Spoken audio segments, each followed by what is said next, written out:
O Museu de Artes e Ofício é o lugar de encontro do trabalhador consigo mesmo, com sua história, com seu tempo, passado, presente e futuro. É um projeto em permanente construção. Ele se realiza no olhar do visitante, que dá sentido aos objetos. As ferramentas, os utensílios e os equipamentos dão forma técnica à habilidade humana, ao método, ao conhecimento, ao desejo, à necessidade e denunciam diferentes saberes, mas também diferentes condições de trabalho e lugares sociais.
Aqui no Museu de Artes e Ofícios, cada peça exposta mal separa a arte do trabalho. O homem, mesmo condicionado por suas necessidades, insiste em fazer uso da sua capacidade de criar, de se expressar, de transmitir sensações e sentimentos, de expor suas aptidões. O gesto hábil do trabalhador, indissociavelmente ligado a cada peça, hábil no sentido de destreza manual, mas também no sentido da idoneidade, da virtuosidade, fabrica coisas e lhes dá vida, fabrica sociedade e cultura. Ele é revelador das sociedades e dos indivíduos cuja ação socialmente motivada transforma o mundo. O Museu de Artes e Ofício está pleno de homens e mulheres assim, ainda que a história tenha sido apenas discreta para com eles. Eles são trabalhadores. São também os visitantes do museu, passageiros apressados rumo ao trabalho, viajantes do trem de ferro, moradores do campo e da cidade. É preciso apenas olhos para vê-los.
Aqui no Museu de Artes. O acervo do museu é composto por cerca de 2.200 objetos que apresentam vários ofícios presentes em nosso cotidiano, ontem mais do que hoje. É um universo representativo do domínio do homem sobre a matéria-prima, transformando-a em objetos úteis e, ao mesmo tempo, cheios de beleza e criatividade. A grande parte do acervo é do período pré-industrial. Revela o saber e o saber fazer transmitido dos mestres para os aprendizes, de geração a geração. A coleção está dividida em 2 prédios, A e B. O Instituto Cultural Flávio Gutierrez tem por objetivo a preservação, difusão e valorização do patrimônio cultural brasileiro. Atua especialmente no desenvolvimento de projetos museológicos e museográficos. Coordena projetos editoriais focados na área de patrimônio e desenvolve projetos educacionais e culturais.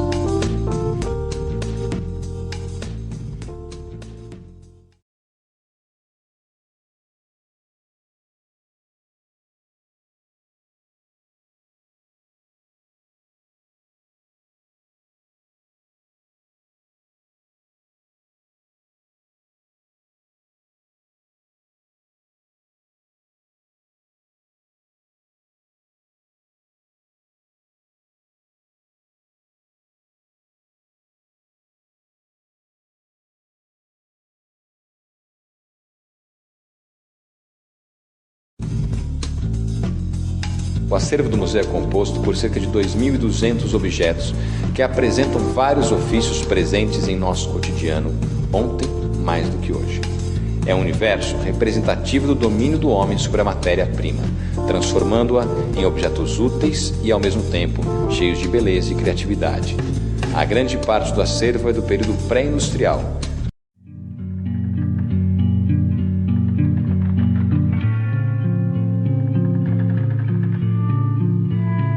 O barco é feito assim, todo torto, para ficar direito na água.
Me mudaram o nome de carpinteiro, tanoeiro.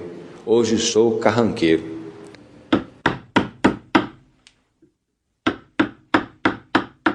Carranca é a denominação consagrada no Brasil para as figuras de proa utilizadas nas barcas do Rio São Francisco, desde o século XIX.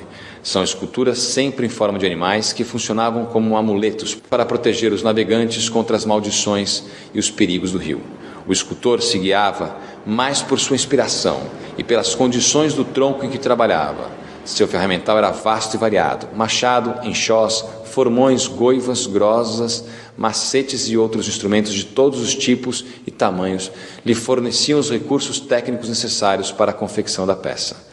As dimensões das carrancas variavam conforme o tamanho das barcas em que eram aplicadas. As caras eram mais frequentes nas barcas maiores e tinham geralmente cerca de 40 a 50 centímetros de comprimento. Hoje, na região de São Francisco, muitos esculpem réplicas das antigas carrancas. Em São Romão, Minas Gerais, são esculpidas carrancas em pedra-sabão.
Moço, abre a porteira que a tropa do Sérgio vem.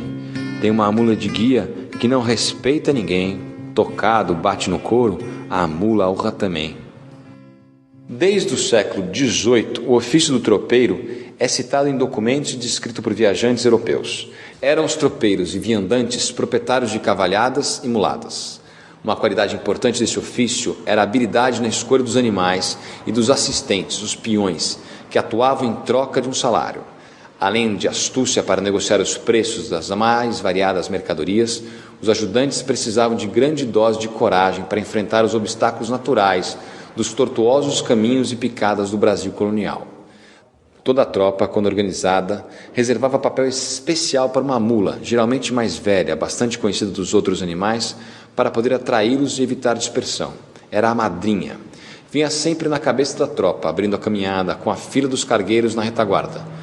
Não carregava carga alguma, era geralmente enfeitada de fitas, guizos, pratarias, um espelho redondo fixado à testa, uma boneca sentada entre as orelhas, um cincerro, chocalho, dependurado ao pescoço, badalando ao menor movimento do animal. Com o tempo, memorizava a estrada, os melhores pastos no caminho, a aproximação da água.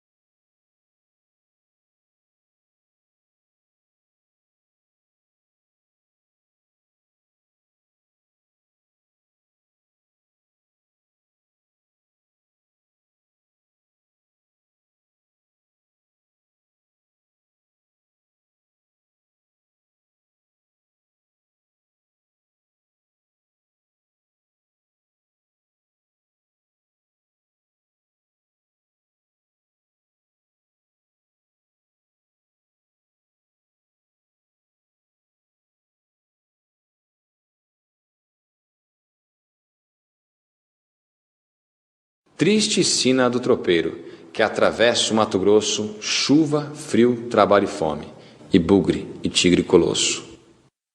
O poder econômico do tropeiro, na sociedade dos séculos XVIII e XIX, era revelado em parte pela sua indumentária.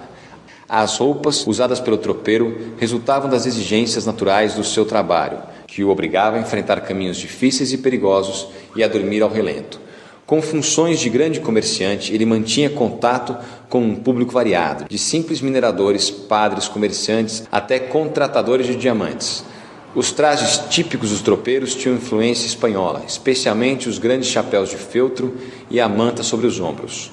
A vida nômade do tropeiro o forçava a refeições específicas, com pouca variação. Resumiam-se a carne seca, feijão, angu de milho, farinha de mandioca e torresmo, alimentos que não se deterioravam no decorrer de suas longas jornadas. Um dos destaques da cozinha mineira é um prato inspirado na dieta do velho tropeiro, que é uma mistura de feijão refogado em gordura com farinha de mandioca ou de milho, guarnecida com pedaços de torresmo, o feijão de tropeiro ou simplesmente feijão tropeiro. As mulheres, enquanto os esperavam, cuidavam da família e da propriedade, já preparando outras partidas.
Triste sina do tropeiro, que atravessa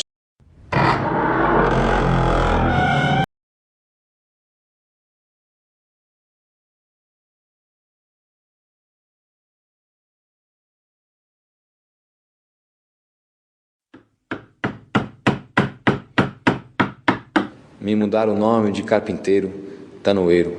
Hoje sou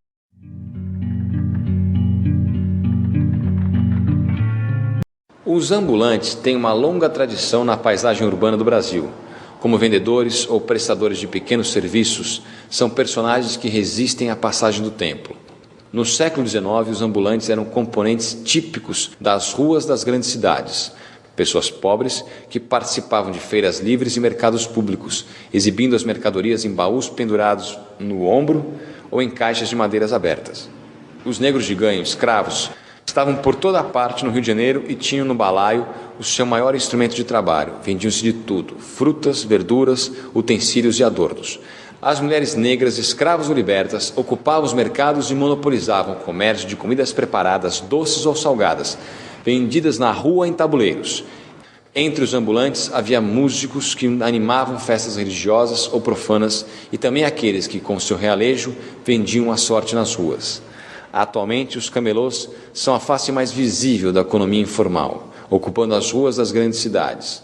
Nas praias e nos eventos populares, são os ambulantes que matam a sede e a fome do público, vendendo seus produtos em carrinhos ou em pesadas caixas de isopor.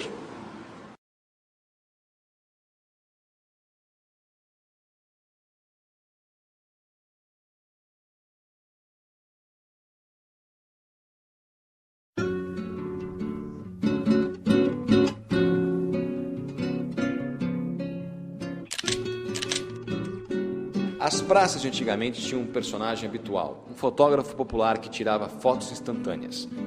À sua volta reunia-se uma verdadeira plateia de leigos admirados com o trabalho que fazia, bem próximo da mágica. Seu principal instrumento de trabalho era uma caixa de madeira com objetiva apoiada em tripé. Era uma câmera laboratório dividida em duas partes, sendo a inferior dotada de 2 banhos, revelador e fixador, usados simultaneamente. O nome lambe-lambe pode causar estranhamento, mas tem sua razão de ser. Não há consenso quanto à sua origem exata, mas é certo que o termo está relacionado com um gesto recorrente dos fotógrafos que usavam a câmera de grande formato. Para identificar o lado da emulsão da chapa, filme ou papel sensível, era necessária uma lambida tradicional. Nos anos 50, o lambe-lambe passou a produzir somente retratos para documentos, deixando de lado retratos em que havia maior variedade de temas e maior riqueza de imagens.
Quem dói o dente vai à casa do barbeiro. Na barba do tolo é que se aprende o barbeiro novo.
alfange, biscaio, canindé, carneadeira, katana, caxirenguengue, caxerenga, chanfalho, coita, cotó, cutela, durindana, espinhon, estoque, faca de arrasto, faca de mato, facão de rasto, facão de ponta, facalhão, facanão, facalhás, facão de mato, farracho, franqueira, ferro, facão jacaré, lambedeira, língua de peba, machete, machim, pajeú, panavoeiro, parnaíba, patacho, peixeira, pernambucana, quiçé, punhal, rabo de galo, resbalosa, tabarana, terçado, trinchete, zinco, punhal, guarda-pé, perneira, gibão, guarda-peito, chapéu, fuzil, carabina, lazarina, cacete, poncho, cochilo, sueste, aparamanga, chapeirão, sombreiro, cabano, casca de pega, bombacha, xiripá, polainas, botas, coura, gibão, vestia, venábulo, mangual, alabarda,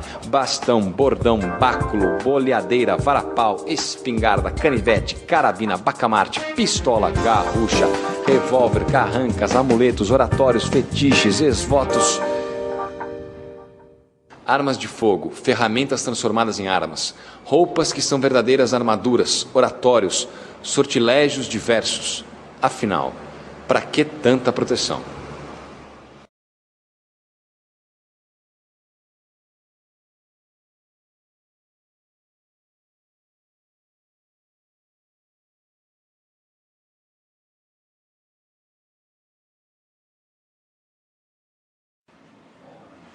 Aos acidentes da natureza, juntavam-se os perigos causados pelo próprio homem.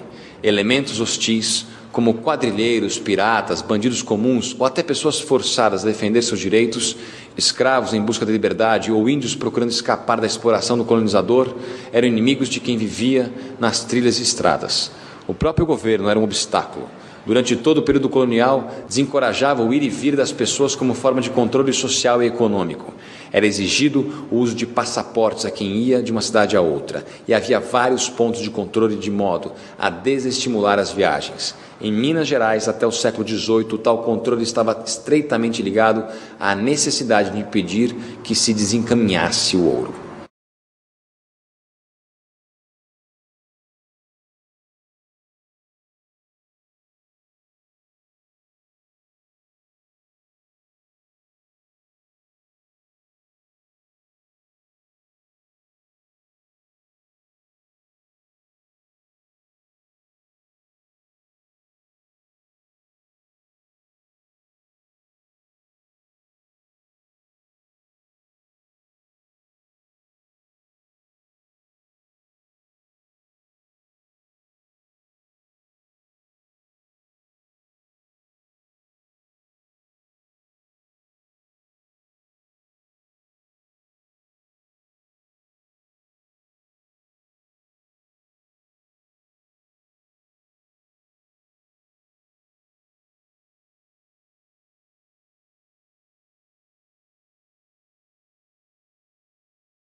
Tive medo de descer o Pajeú, que é pasto de urubu, terra de morrer e matar. Cabra de lá é macho na lazarina, no fuzil na carabina, no cacete no punhal. O desconhecido alimentava mitos no Brasil. Ainda no século XIX, mapas mostravam grandes áreas como um vazio sem detalhes, somente com dizeres área ocupada por índios ferozes ou sertões despovoados, locais onde um aventureiro seguiria por sua conta e risco, devendo encomendar a alma a Deus antes de partir.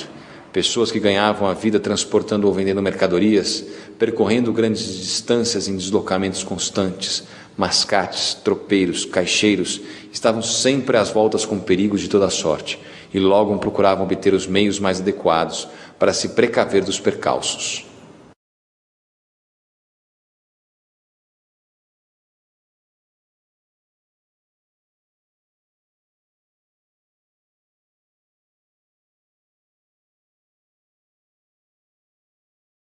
Se os perigos reais e imaginários eram frequentes, o sentido de aventura e as recompensas materiais ou espirituais eram maiores. A proteção podia variar desde o uso de imensos canhões nos navios mercantes para enfrentar os piratas, às roupas especiais que protegem das intempéries, as armas, até coisas minúsculas como uma medalha benta do Santo Milagroso para afastar os espíritos que desejavam mal ao aventureiro.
Alfange, biscaio, canindé, carneadeira, katana, caxi. Os pregoeiros constituíam uma categoria especial de vendedores ambulantes, ou mascates, pela maneira quase poética de anunciar os produtos. Eles se fizeram tão presentes na vida brasileira que ainda hoje podem ser encontrados em algumas cidades do país, fazendo do comércio de rua uma fonte de renda e atraindo os compradores com versos ou frases curiosas. Em todo o Brasil, havia tipos curiosos de pregoeiros. Um dos mais marcantes era o garrafeiro, diferente dos demais porque anunciava a compra e não a venda de produtos. O garrafeiro passava de porta em porta, saco de estopa às costas, gritando: "Garrafeiro, compro garrafas, meias garrafas, litros e vidros, freguês."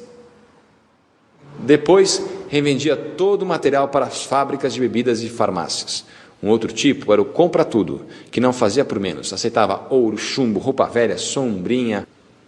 Muitos trabalhadores prestavam serviço de porta em porta ou em pontos fixos na rua, como o amolador de facas, o empalhador de cadeiras, o engraxate e os que faziam pequenos concertos. Alguns resistem ao tempo e ainda hoje podem ser encontrados nas cidades. Hoje, o desemprego, a luta pela sobrevivência e a necessidade de reciclar os produtos descartáveis fazem surgir nas grandes cidades os catadores de papel e de latinhas de bebidas.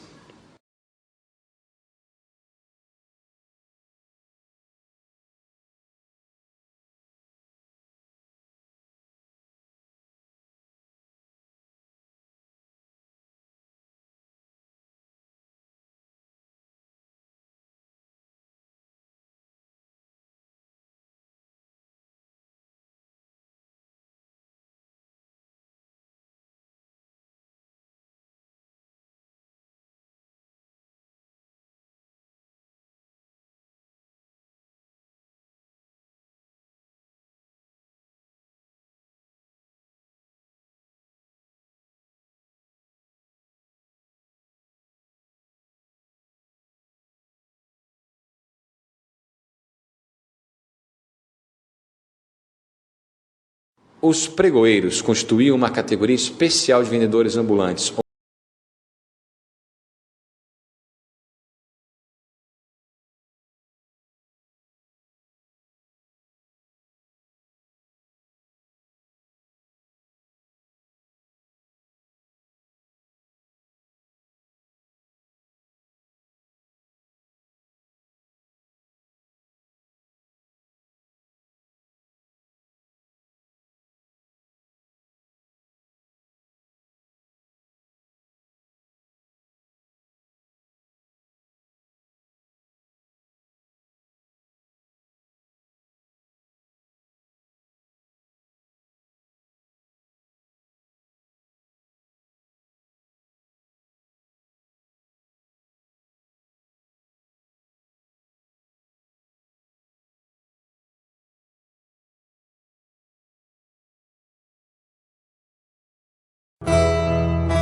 Nas costas, nos ombros, no pescoço e na cabeça de homens é que se arrebatavam não só fardos e caixas de mercadorias, como também viajantes, esses escanchados no cangote, ou então, como preferiam os mais comodistas e aquinhoados, espichados em redes frescas e acalentadoras ao balanço ritmado das passadas dos carregadores.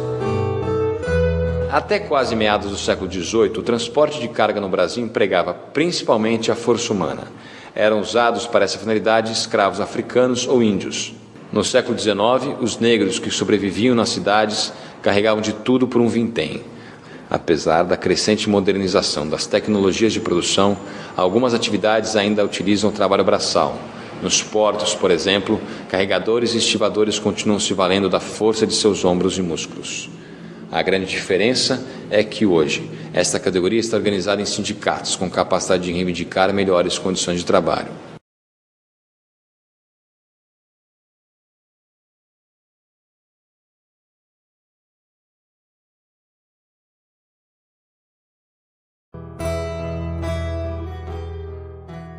São sábias as mãos do peixeiro, pesando sua pesca de cheiro forte. Firmes, controladas, arrancam de 2 pendentes, através do cálculo conciso, o repouso absoluto, a imobilidade e sua perfeição. São 3 os predicados da balança: justeza, fidelidade, sensibilidade. Admite-se hoje que seu berço tenha sido o Egito pré-histórico. As mais antigas balanças egípcias eram constituídas de 2 braços iguais, uma alavanca de madeira em cujas extremidades se penduravam 2 pratos com cordas ou tiras de couro. Os egípcios e os mesopotâmios utilizavam a balança na extração de metais, na fabricação de ligas, na preparação de vidros e esmaltes, na tinturaria, no curtimento, no preparado de tintas, pigmentos e vernizes, na fabricação de cerveja, de cevada, na preparação de produtos farmacêuticos. Nas farmácias, a balança desempenhou um papel essencial e os antigos médicos escreviam suas receitas com indicações exatas de peso a serem obedecidas pelos farmacêuticos, principalmente quando começou o uso frequente de substâncias venenosas na composição de remédios. Tão grande era sua importância que a balança de mão simboliza a profissão de farmacêutico. Desde os mais antigos tempos, a balança esteve continuamente em uso e evoluindo como um importante instrumento de auxílio ao desenvolvimento de várias ciências.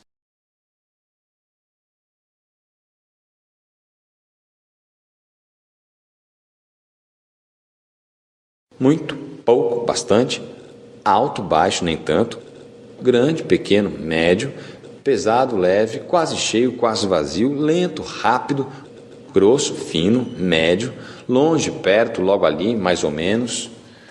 Noções como essas variam de pessoa para pessoa, conforme a situação. A percepção corporal e a experiência de vida de cada um são, portanto, subjetivas e relativas. Unidades de peso e de medida são um denominador comum, determinado para que diferentes matérias e diferentes grandezas possam ser compartilhadas sem mal-entendidos. Sabe-se que os pesos tiveram padrões estabelecidos em 2650 a.C., caindo ao longo do tempo em desuso e foram reintroduzidos em 570 a.C., influenciando os sistemas de pesagem dos persas, dos gregos e dos romanos. Mas havia unidades de peso muito díspares, diferentes de região para região, de mercadoria para mercadoria. A mesma pulverização de unidades de medida, usadas principalmente nas trocas comerciais, acontecia na Idade Média, quando houve algumas tentativas vãs de unificação.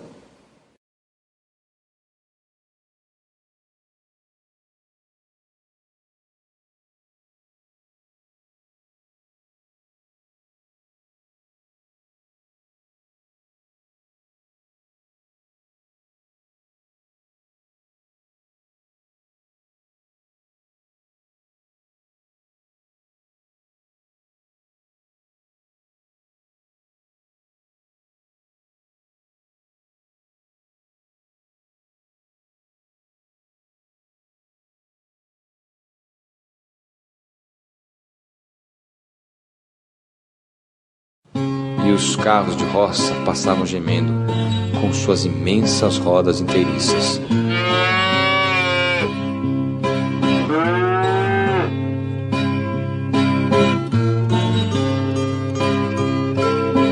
Enquanto aí nos detivemos, incomodou-nos muito o rangido forte e desagradável dos carros que usam nas fazendas. Estes são ainda construídos do modo mais grosseiro e elementar. Pesadas e maciças rodas de madeira, com duas pequenas aberturas redondas, giram com forte atrito em torno de um eixo, produzindo agudo e áspero ruído que se ouve a grande distância. Não obstante, parece-se ter tornado para os lavradores uma necessidade o ouvir esta maravilhosa música. Tão poderosa é a força do hábito. Mesmo em Portugal se utilizam ainda esses rudes veículos. Os bois que puxam são de tamanho colossal e da melhor raça. Notei que os chifres eram muito compridos e grossos. São geralmente guiados por um escravo negro que leva uma longa vara em vez de chicote.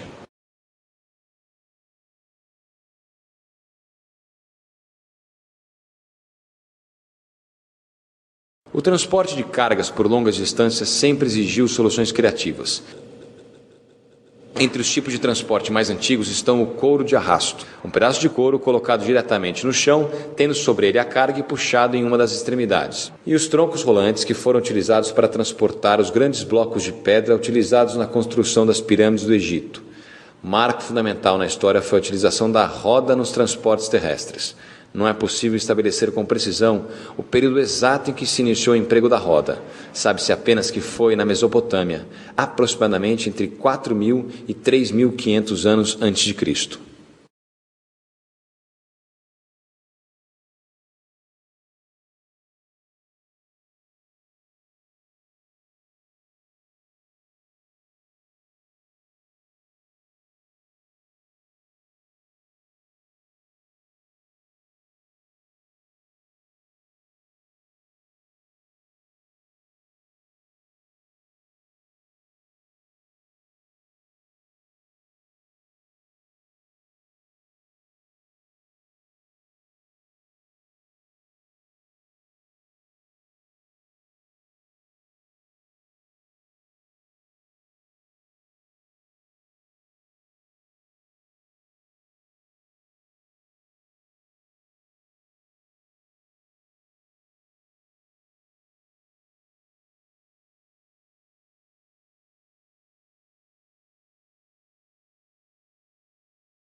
O uso de carros é muito restrito, limitando-se unicamente ao transporte de gêneros e mercadorias. E carros de boi típicos do país fariam lembrar os carros dos triunfadores romanos, se não fossem tão toscamente construídos. A construção e o modo de atrelar desses carros são de uma simplicidade extraordinária. Não se usa nem arreios nem rédeas. Os bois são jungidos pelos chifres de dois em dois a um jugo maciço de madeira, enquanto as duas rodas do carro são dois discos de madeira ligados um ao outro por um eixo. O carro mesmo consiste em pranchas em bruto e arcos altos de caniço cobertos com uma esteira de juncos. No interior do país, esses veículos assim simples não servem só para transporte de mercadorias. As brasileiras também não desdenham fazer neles suas visitas na vizinhança ou realizar uma viagem de maneira tão primitiva à cidade.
Não vi, durante o percurso, nem casas nem plantações.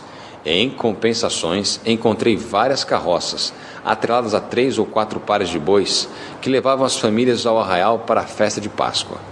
No sertão, onde as fazendas ficam geralmente muito afastadas da paróquia, somente os homens vão ao povoado regularmente durante o ano. Mas por ocasião das duas grandes festas, Natal e Páscoa, a família inteira empreende essa viagem.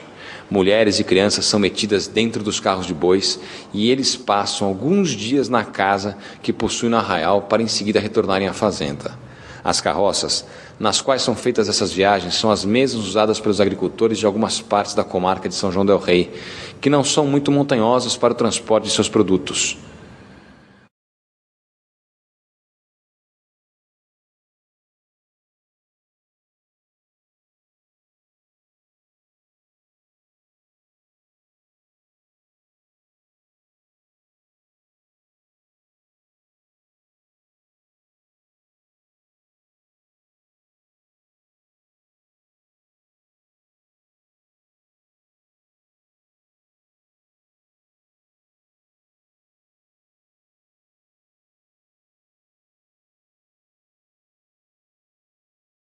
O uso de carros é muito restrito, limitando-se unicamente.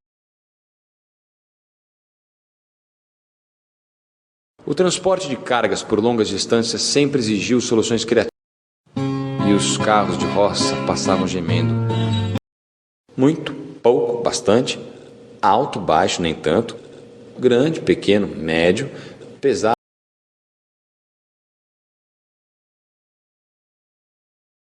Veja com quantos ofícios se faz um museu. Veja com quantos ofícios se faz um museu. Veja com quantos ofícios se faz um museu. Veja com quantos ofícios se faz um Veja museu. com quantos ofícios se faz um museu. Veja com quantos ofícios se faz um Veja museu. com quantos ofícios se faz um museu. Se faz um museu. Veja com quantos ofícios se faz um museu. Veja com quantos ofícios se faz um Veja museu. com quantos ofícios se faz um museu. Veja com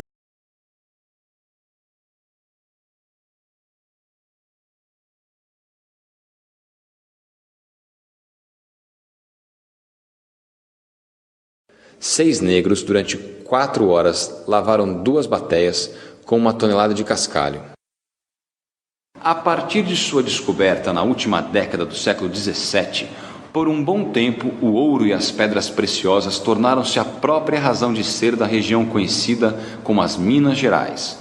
Encontrar veios auríferos no aluvião dos incontáveis cursos d'água que cortavam as Gerais e deles retirar o ouro era tarefa relativamente fácil durante quase toda a primeira metade do século XVIII.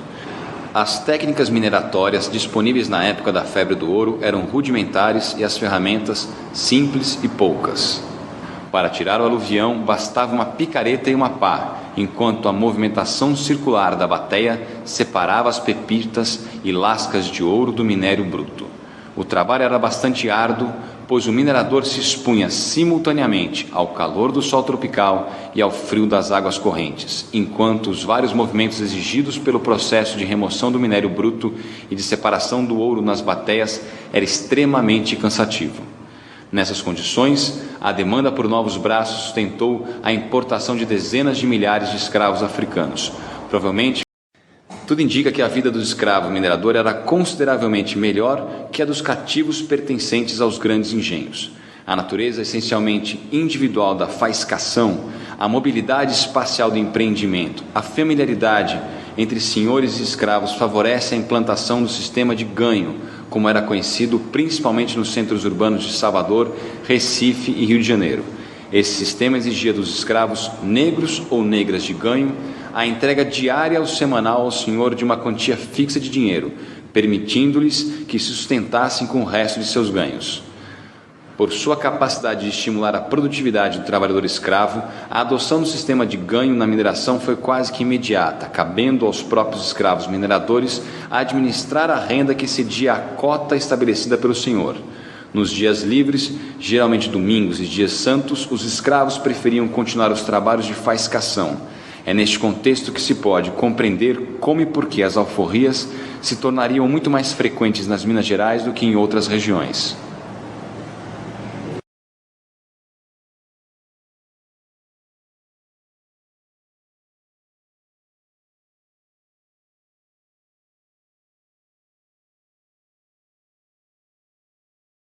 Em alguns casos, após a utilização de uma técnica por determinado ofício, esta pôde ser redirecionada para outra atividade. Parece ter sido o caso dos engenhos de pilões, desenvolvidos para a soca de grãos, foram aplicados posteriormente na mineração subterrânea para triturar as rochas que continham ouro em seu interior. Durante o século XVIII, a maior parte do trabalho de trituração era executada manualmente pelos escravos. Era grande a perda de tempo e energia. Os rosários de baldes usados para remover as águas invasoras também eram acionados por escravos, uma tarefa terrivelmente penosa. O uso da pólvora era incerto e seus efeitos sobre a pedra diminutos, de modo que cabia aos escravos, armados de brocas e picaretas, arrancar o minério bruto da rocha. Embora a data seja desconhecida, sabe-se que foi em associação a esta mineração subterrânea primitiva que se utilizou pela primeira vez o pilão de trituração. Era a trituração a seco. A proposta do engenheiro e mineralogista alemão Eschwege de utilizar pilões hidráulicos caracteriza um processo de superação técnica do uso da energia humana, com o decorrente aumento da produtividade.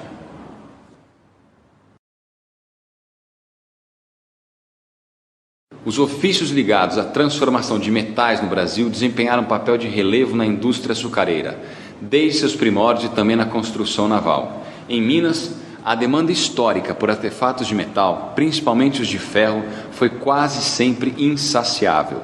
A mineração, em todas as suas fases, necessitou tanto de peças de ferro e, mais tarde, de aço, que as tendas de ferreiro proliferaram desde o início do século XVIII. Também foi importante para a consolidação das atividades de transformação de metais a demanda por diversas ferramentas da parte de praticamente todos os demais ofícios.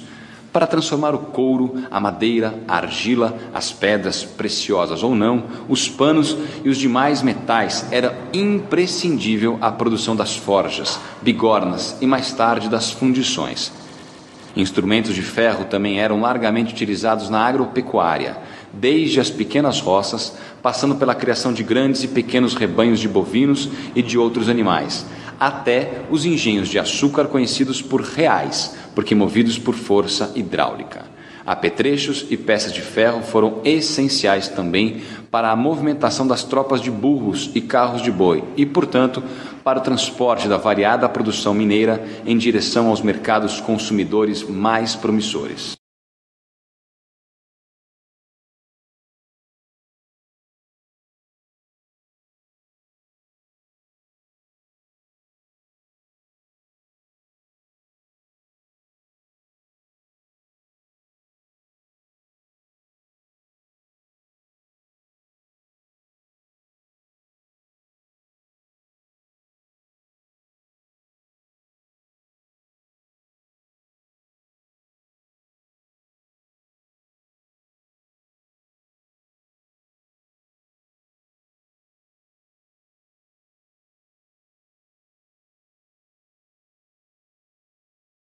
Nos dias atuais, ainda podem ser encontrados engenhos hidráulicos, embora sua adaptação tenha sido quase total ao que o mercado contemporâneo oferece.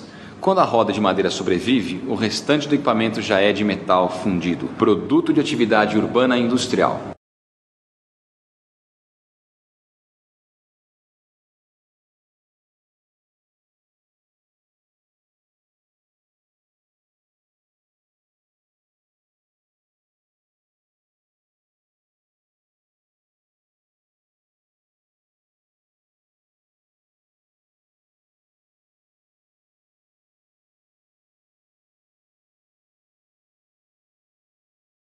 A fundição de ferro começou no Brasil bem depois da exploração das primeiras jazidas de ouro e na sua fase pré-industrial foi um fenômeno quase exclusivamente mineiro.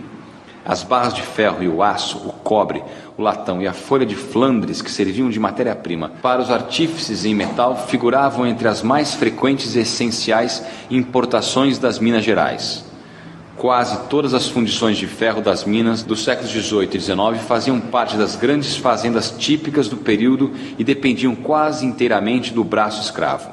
Quando há informações sobre a mão de obra empregada, fica muito claro que predominava o trabalho escravo, inclusive entre os chamados mestres fundidores. A maioria dessas fundições ainda utilizava o sistema de cadinhos, processos primitivos adaptados pelo engenheiro e mineralogista alemão Schwegg e outros técnicos europeus. Essas pequenas fundições eram bastante simples. Para sua instalação, bastava a proximidade de matas para fazer o carvão, de depósitos de minério de ferro e de água abundante para a força hidráulica. O nome cadinho vem da forma das cavidades moldadas na alvenaria do forno. Essa forma facilitava a introdução do minério e do carvão nas aberturas próprias para essas operações e a retirada da lupa final. Uma fundição geralmente era composta de 1 ou 2 fornos de 3 ou 4 cadinhos cada, 1 ou 2 forjas de reaquecimento, um mário movido por uma roda hidráulica, 2 trompas para conduzir o vento e 2 bigornas para trabalhar peças mais delicadas, além de diversos utensílios para manejar as lupas e dar acabamento às barras.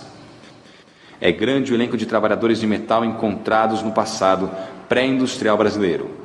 Os que mais aparecem nos documentos disponíveis, relatos de viajantes, inventários, listas de encomendas, são os funileiros, os folheiros e os latoeiros, que trabalhavam com metais bem flexíveis, genericamente conhecidos como folha de Flandres, o caldeireiro, fabricante de caldeiras, tachos e outros objetos, geralmente de cobre, e o chaveiro.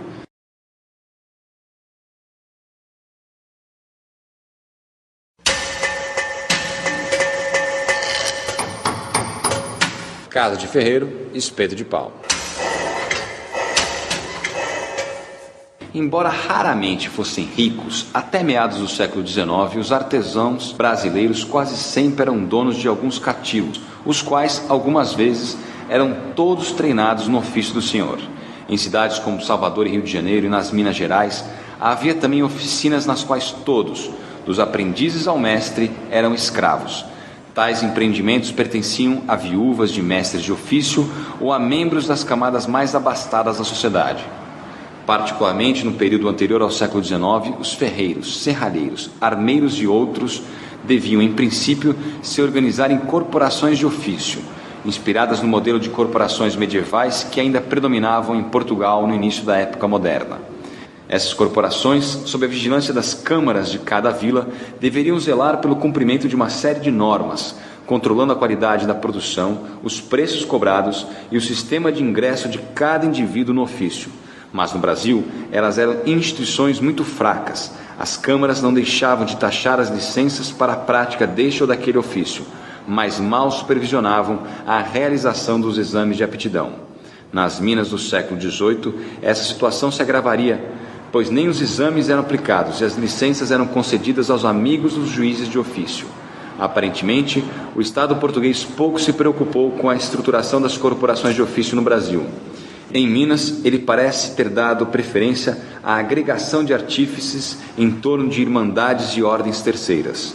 Tudo indica que os primeiros mestres de ofício em metal eram em sua maioria imigrantes, colonos portugueses, mas o elemento forro, negro ou mulato participava dos ofícios e havia também artífices escravos chegados da África com mais e maiores habilidades que os artesãos lusos. Dos poucos documentos que restaram dos primórdios da colônia, emerge a impressão de que houve tentativas de reservar a concessão de licenças aos mestres brancos. No ambiente multirracial do Brasil, esta e outras tentativas do gênero costumavam fracassar.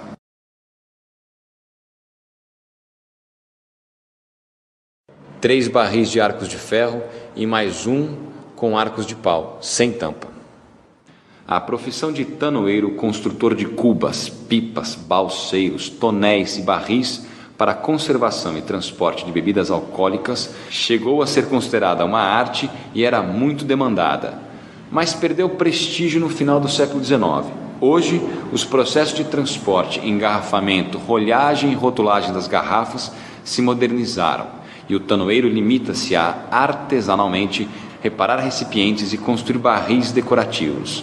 Os principais instrumentos de trabalho dos tanoeiros são a enxó, a javradeira, a raspilha e o banco, utensílio para tornear a madeira, dando-lhe forma de aduela. Para emborcar a madeira que vai constituir o barril, o tanoeiro a aquece no fogo durante pelo menos 1 hora, pois uma vez aquecida, ela não se parte e permite a aplicação de arcos metálicos para mantê-la bem apertada. Os barris muitas vezes chegavam à capacidade de 225 litros, meia cuba. As madeiras utilizadas eram castanho, mogno, acácia ou eucalipto, mas o carvalho era a preferida. O ideal seria que tivessem cerca de 150 anos de idade e ficassem 3 anos secando ao ar livre, depois de cortadas em troncos. Para garantir que nenhuma impureza estragasse o produto, os barris eram esfregados à exaustão e o armazenamento só acontecia depois de constatada a limpidez da água, que era testada à contraluz. Após anos de experimentos e de muito conhecimento acumulado sobre a conservação e o transporte do vinho, as câmaras de fermentação ganharam condições ideais para abrigar a cachaça. Madeira, espessura e ferro se combinaram na criação de barris que pudessem enfrentar condições adversas de transporte, passar por carros de bois, ser empurrados no mar por nadadores, içados para barcos e, enfim, carregados para diversos lugares inúmeras vezes.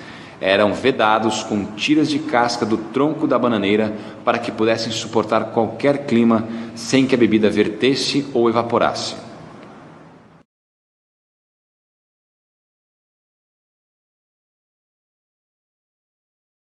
A madeira, por sua abundância e suas qualidades mecânicas de grande resistência à compreensão, à tração e docilidade ao manuseio das ferramentas, mesmo as mais simples, tornou-se matéria-prima essencial para a fabricação de uma série de equipamentos fundamentais para o ser humano, tanto nas cidades como no campo. No Brasil, os ofícios da madeira foram responsáveis pelas estruturas da construção civil, máquinas e equipamentos para a produção de tijolos, taipas, armações de telhados e também, até o fim do século XIX, pelo grosso do maquinário aqui utilizado na agropecuária. Casas de farinha, engenhos, galpões, currais. Na produção e transformação dos alimentos, rodas d'água, trapiches, moinhos, formas e recipientes, tanuaria. Na geração de energia e na mineração, aquedutos, nos meios de transporte, carros de boi, cadeirinhas, carruagens, carroças, tilburis, caleças, canoas, barcos e jangadas, vagões ferroviários. Na segurança e defesa, berços de canhões, armas de fogo, fortes e na fabricação de objetos necessários ao conforto doméstico. Mobiliário, teares e aos ritos de lazer e de devoção, instrumentos musicais, retábulos, talhas e imaginárias.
De todo o conjunto de técnicas trazidas para o Brasil colonial, as ligadas ao uso da madeira foram as que se enraizaram mais solidamente.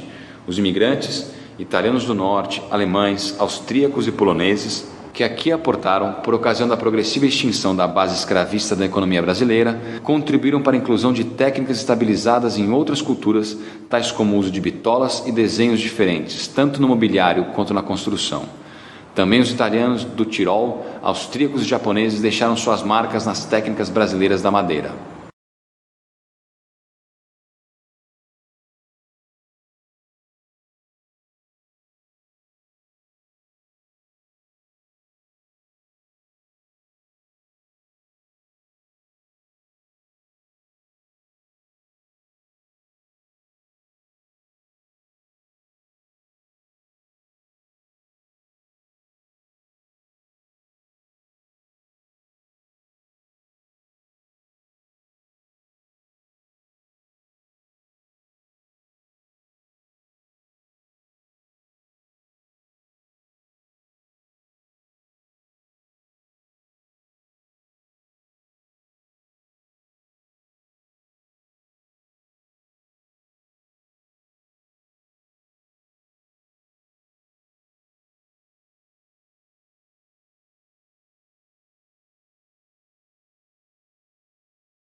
Diz o mito bíblico que Deus fez o mundo do nada e depois tomou o barro com que deu forma ao homem. Deus, o primeiro artesão, Adão, o primeiro homem. O barro, a matéria-prima do primeiro ofício, a modelagem. Transformado o barro cru ou cozido em cerâmica, a modelagem, além de expressão estética, significou um importante avanço tecnológico na história da humanidade. Num planeta de água e terra, o barro é elemento fundamental para seus habitantes. Com ele, o homem constrói sua moradia, faz muitos dos utensílios que usa para armazenar, processar e consumir alimentos. No barro, também o homem cultiva e enterra seus mortos. Há 2 tipos básicos de produção artesanal de objetos de barro: a cerâmica modelada à mão, com ou sem equipamentos auxiliares, e aquela que é feita no torno. A primeira permite maior liberdade de expressão e maior variedade dos objetos criados. A segunda permite fabricação de peças em maior quantidade e em menos tempo. Existem diferentes maneiras de confeccionar manualmente objetos cerâmicos, sejam eles peças figurativas, representando animais, plantas e formas humanas, por exemplo, ou objetos simples como potes, panelas, pratos, vasos e jarros. A técnica mais comum é conhecida como técnica de rolete, ou acordelado, ou modelagem em espiral. Roletes de argila apoiados em uma base são superpostos em espiral, formando o corpo da peça. À medida que se superpõem, as tiras de barro vão sendo alisadas para aderirem firmemente umas às outras. No Brasil, há centros produtores de exímias figuras de louça de barros modeladas à mão, como Alto do Moura, Tracunhaém e Goiânia, Pernambuco. Juazeiro do Norte, Cascavel no Ceará, Itabaianinha e Carrapicho no Sergipe, Rio Real, Irará, Coqueiros, Barra na Bahia, Vale do Jequitinhonha em Minas Gerais, Goiabeiras no Espírito Santo, Vale do Paraíba e Vale do Ribeira em São Paulo, Cuiabá e São Gonçalo em Mato Grosso, Goiás e Pirenópolis em Goiás, São José em Santa Catarina e também inúmeras comunidades que detêm o conhecimento da arte de trabalhar o barro usando principalmente o torno. Na feitura de louça utilitária, excluindo-se a produção dos figurativos, no Brasil a cerâmica modelada apenas à mão é, de maneira geral, resultado do trabalho feminino, ao passo que a operação do torno é, na maioria dos casos, incumbência masculina.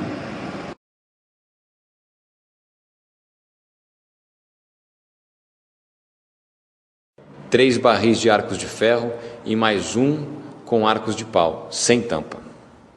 A profissão de tanoeiro, construtor de cubas, pipas, balseiros, tonéis e barris para conservação e transporte de bebidas alcoólicas chegou a ser considerada uma arte e era muito demandada.